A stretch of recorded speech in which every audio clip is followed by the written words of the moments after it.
हे जे झाड बघताय ना तुम्ही, हे चिक्कूचं झाड आहे. त्याला इंग्रजीत म्हणलं जातं सॅपोडिला, काही ठिकाणी सॅपोटा म्हणतात. आणि ह्याचं वनस्पतीशास्त्रीय नाव आहे मैनिलकारा झॅपोटा. साधारणतः हे तांबूस रंगाचं फळ असतं याला, आणि गोड अशी फळे असतात ह्याची. मात्र मधुमेहाच्या व्यक्तींनी हे फळ टाळावं. शेवटी तुमच्या डॉक्टरच्या सल्ल्याने कोणतीही फळे खात जा,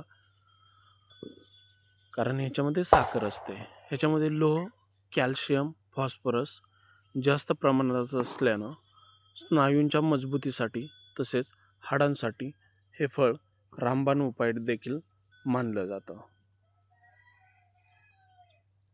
तसेच चिक्कूमध्ये अँटीऑक्सिडंट असतात आणि पचनाच्या विकारावर देखील हे फळ सर्वोत्तम असं मानलं जातं. ही जी चिक्कूची पाने असतात ही अशी आलटून फालटून पानं असतात बघा, आणि गुळगुळीत पानं असतात. ह्यांचा रंग मध्यम ते गडद हिरवा असा असतो, आणि त्यांची रचना बघा अशी सर्पिलाकृती अशी रचना असते, अंडाकृती टाईप. आणि हे जे आहे ना, हे चिक्कूचे छोटे छोटे फळ आहे. आता ह्याच्यानंतर हे फळ मोठं होईल. एकदम गुळगुळीत असं हे पान असतं. साधारणतः तुम्ही बघू शकता 7.5 सेंटीमीटर ते 11 सेंटीमीटर लांबी जी असते ती ह्या पानांची असते.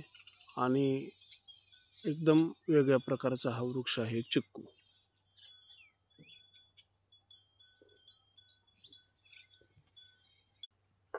एप्रिल मे महिन्यामध्ये ह्याची लागवड होते, आणि चिक्कूपासून स्क्वॅश देखील बनवतात. तसेच ह्याची पावडर बरेच वेळा आईस्क्रीममध्ये देखील वापरली जाते.